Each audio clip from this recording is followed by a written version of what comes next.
Nothing fancy. A minute later, my partner sitting on the same couch opened the same app. Same store, same items, same time. She looked at her phone and said, "Hey, why is yours more expensive?" I laughed. Then I checked. She was right. Same products, different prices. At first, I assumed it was a bug, or maybe a sale I missed. But the more I looked into it, the clearer it became this wasn't an accident, it was a feature. And once you see it, you start realizing how often it's been happening quietly every single week. My name is John, and I'm not a finance guru. I'm not a millionaire, I don't have a course to sell you. I'm just someone who spends way too much time thinking about why people who work hard still feel broke. Because most of us were taught a pretty simple formula growing up. Work hard, make more money, be responsible, and things will slowly get easier. But somewhere along the way, that promise stopped feeling true.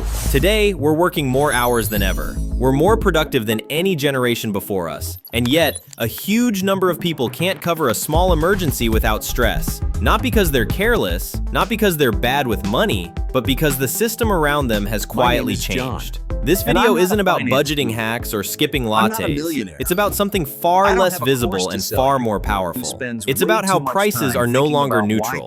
For most of history, when you walked into a store, the price on the shelf was the price. Everyone paid the same.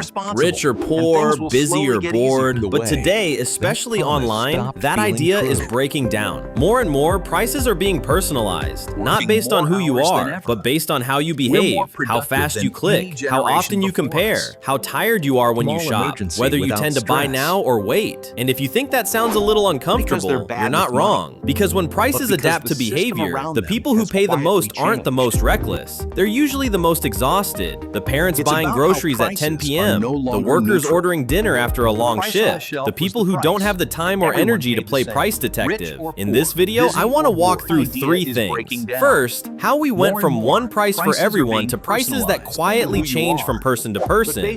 Second, how algorithms learn your personal pain threshold without ever asking you a single question. And third, what this actually costs you over a year. Not in theory, but in real dollars and real hours of your life. This isn't about blaming ourselves. It's about understanding the rules of the game we're already playing, whether we realize it or not.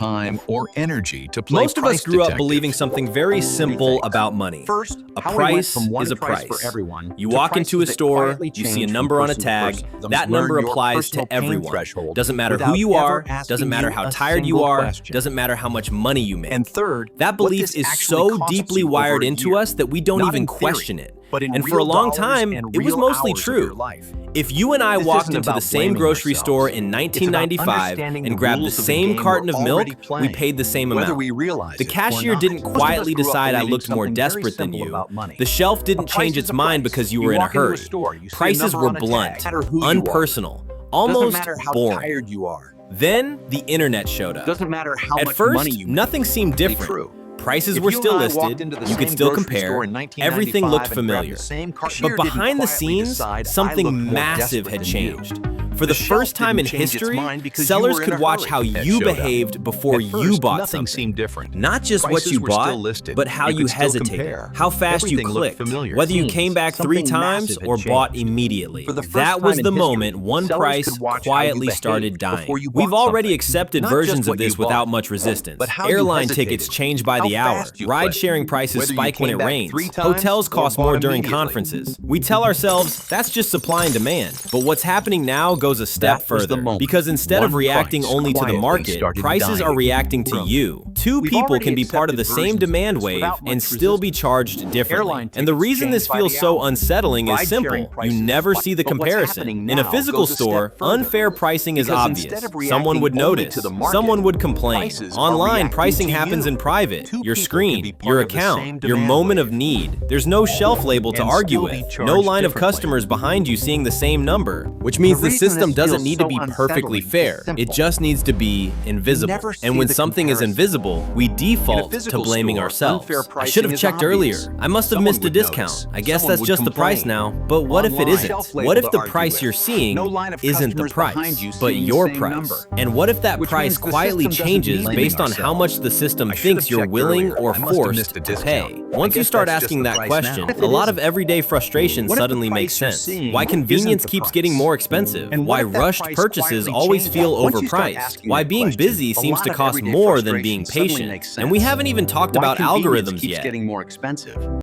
Here's the part that makes people uncomfortable. The algorithm doesn't know your name. It doesn't know your salary. It doesn't know whether you're good or bad with money. But it knows something far more useful. It knows your behavior. And behavior is a better predictor of what you'll pay than income ever was. Think about it from the system's point of view. If you always compare prices, wait a day, abandon carts, and come back later, you're sending a clear signal I care about price. If you usually buy the first option, late at night after a long day, you're sending a different signal. I care about convenience, right now. The algorithm doesn't judge either one, it just learns. Every click is feedback. Every scroll is data. Every time you hesitate or don't is a lesson. Over time, the system builds a quiet profile of you. Not who you are, but how much friction it takes before you give up and pay. That's what people mean when they say pain threshold. Not physical pain, financial pain. How high can the price go before you stop? And here's the unsettling part. The system doesn't need to get this perfect. It doesn't need to squeeze you for the maximum possible dollar every time. It just needs to push the price slightly higher and see if you still buy. If you do, that becomes the new normal. This is why prices often don't jump dramatically. They creep. A little more here, a little more there, just enough that you notice something feels off, but not enough that you walk away. And if you do walk away, that data gets saved too. Now compare this to a human salesperson. A good salesperson reads the room. They sense urgency. They adjust their pitch. Algorithms do the same thing, but at scale, without breaks and without empathy. They don't get tired. They don't feel bad. They don't stop. And most importantly, they operate in private. There's no awkward conversation, no eye contact, no moment where you feel like you're being upsold. It just happens. That's why this system works best on people who are busy, stressed, or exhausted. When you're calm and rested, you're price sensitive. When you're overwhelmed, you're time sensitive. And time sensitivity is incredibly profitable. If you've ever thought, why does everything cost more when I'm already tired? This is why. The algorithm isn't punishing you, it's responding to you. And once you understand that, a much bigger question appears. If prices are constantly adjusting to your behavior, how much extra are you quietly paying over an entire year? This is usually the moment when people say, okay, sure, maybe prices are a little higher sometimes, but how much can that really matter? So let's do the math. Slowly, honestly, not extreme examples, not worst case scenarios, just normal life. Let's say there's a small markup applied to you because you tend to buy quickly when you need something. Nothing dramatic, just 3. 3% doesn't feel like a trap. It feels like noise. Now think about where that 3 shows up. Groceries you order online because you're tired. Food delivery after a long shift. Ride hailing when you're late. Last minute purchases because I'll deal with it later. If you spend $800 a month across those categories, 3 is 24. That's it. $24. You probably wouldn't even notice. But here's the part we never talk about. That's 24 every month. That's 288 a year, and that's just at 3. Now imagine it's not always 3. Sometimes it's 4. Sometimes it's 5. Sometimes it's higher when you're most stressed. Suddenly, that quiet convenience tax is closer to 400, 500, even 700 a year. Not because you bought luxury items, not because you were reckless, but because the system learned that when you're busy, you'll pay a little more to make the problem go away. Now compare that number to real things. 500 is a car repair that doesn't go on a credit card. 500 is the start of an emergency fund. 500 invested annually over 30 years becomes tens of thousands of dollars. But here's the part that hurts the most. It's not just the money, it's the time. Every every extra dollar you pay has to be earned first. If your real hourly wage after taxes and expenses is $25 an hour, that $500 cost you 20 hours of your life. That's 2.5 workdays gone, quietly. No receipt saying this was the algorithm's cut. And because the cost is spread out, we never feel it all at once. There's no single moment of pain. Just a low-level financial fatigue that makes people say things like, I don't know where my money goes. I make more than I used to, but it doesn't feel like it. Something just feels tighter. This is why personalized pricing is so powerful. It doesn't need to bankrupt you, it just needs to drain you slowly. And when you're drained, you're easier to push. Which leads to an uncomfortable realization. The people paying the highest hidden markups aren't irresponsible spenders. They're the people with the least margin for error. The busiest, the most exhausted, the ones just trying to get through the week.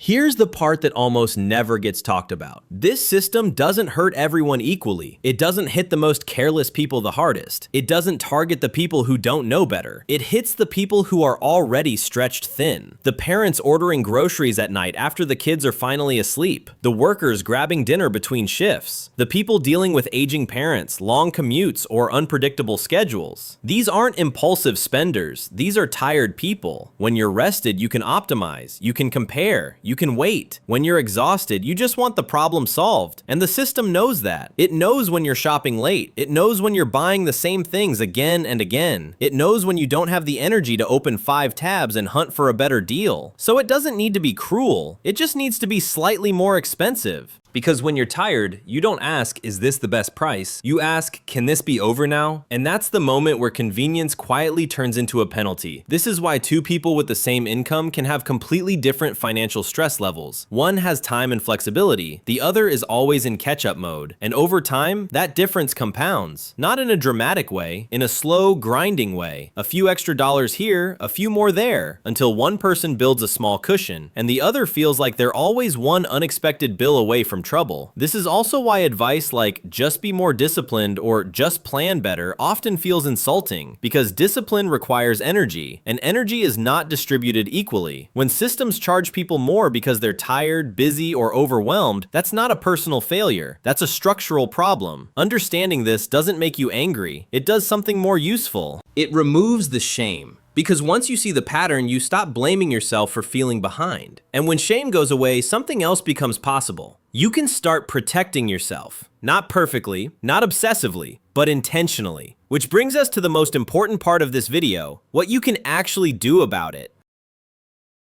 At this point, it's tempting to think the solution is to outsmart the system, to become hypervigilant, to turn every purchase into a research project. That's not realistic. And honestly, that just creates a new kind of stress. The goal here isn't perfection.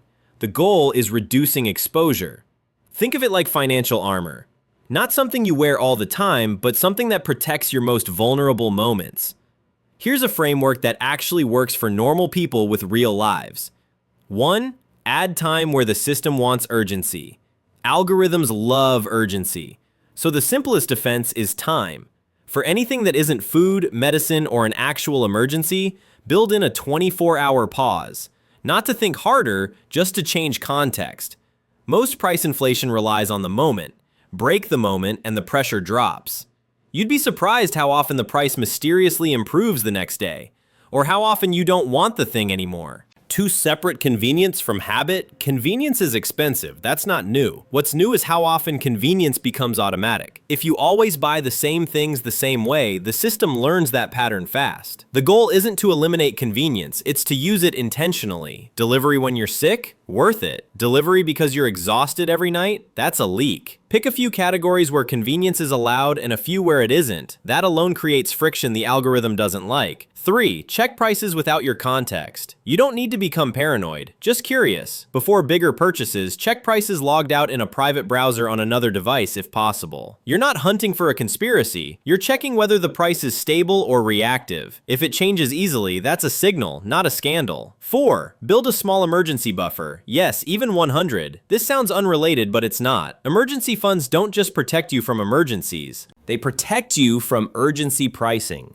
When you have even a small buffer, fewer things feel like I must solve this now. And when urgency disappears, your negotiating power quietly returns. A 100 buffer can save you hundreds over a year, not by earning interest, but by preventing panic purchases. 5. Use lists to remove decision fatigue. Algorithms feed on decision fatigue. Shopping lists do the opposite. When you already know what you're buying, you're less reactive to recommended items. Upsells, slight price nudges, you don't need to optimize every dollar. You just need to stop negotiating with yourself while tired. 6. Choose transparency over perfect UX. The smoothest apps are often the least transparent. That doesn't make them evil, but it does make them expensive. Whenever possible, favor clear pricing, fewer add-ons, less magic. A slightly worse interface can mean a much fairer price. 7. Redefine winning. This might be the most important step. Winning isn't paying the lowest price every time. Winning is not paying extra because you were exhausted. Winning is having enough margin that small price differences don't control your mood, your stress, or your choices. You don't need to beat the system. You just need to stop being its easiest target. And once you do that, something interesting happens. Money feels calmer, not because you suddenly have more of it, but because it stops slipping away invisibly. If there's one thing I hope you take away from this video, it's this. You're not bad with money, and you're not imagining it when things feel tighter, even though you're doing everything right. What's changed isn't your discipline. It's the environment. Prices aren't neutral anymore. They're responsive. They adapt to behavior, urgency, and exhaustion. And when you don't know that, it's easy to turn the frustration inward. You start thinking you need more willpower, more optimization, more guilt. But guilt doesn't fix systems. Understanding does. Once you realize that some of the money slipping through your fingers isn't a personal failure, but a design choice, you stop shaming yourself for feeling behind. And that's powerful, because shame keeps people reactive. Clarity makes people intentional. You don't need to outsmart algorithms. You don't need to win every transaction. You just need enough awareness to protect your most tired moments, because that's when the system is the most expensive. If this video helped put words to something you felt but couldn't quite explain, consider sharing it with someone who's always doing fine but never feels comfortable. And if you want more conversations like this about the quiet forces shaping our financial lives, feel free to subscribe. Not to get rich on paper, but to build a life with a little more margin, a little less stress, and a lot more choice. Because at the end of the day, I don't want you to be wealthy on a spreadsheet. I want you to be wealthy in life.